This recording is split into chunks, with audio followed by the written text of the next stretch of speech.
Hello friends, আমরা এসে গেছি মন্দিরে।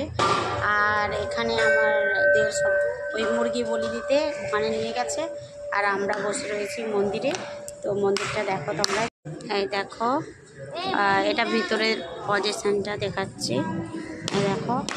আর ওই যে বাইরের দৃশ্য, এই যে আমার পাপা পাপা দেখি, পাপা পাপা মুখটা দেখো, এই দেখো আমার পাপা, ঠিক আছে। দেখো আমার বরের বন্ধু, এটা আমার বাবুকে নিয়ে যাচ্ছে। আর দেখো সবাই পুজো দিতে এসেছে। তো এখানে যারা পুজো দিতে আসে, বলি করে, তো এখানেই তাদের রান্না করে খেয়ে যেতে হয় নাকি, এটাই নিয়ম, বাড়িতে নিয়ে যেতে নাই। সেই জন্য আমাদের এখানেই রান্না হবে, এখানেই খাওয়া হবে। তো তোমাদের সাথে সবটা শেয়ার করবো, তো দেখতে থাকো। তোমাদের দিকে ঠাকুরটা দেখাচ্ছি, একটু দেখো।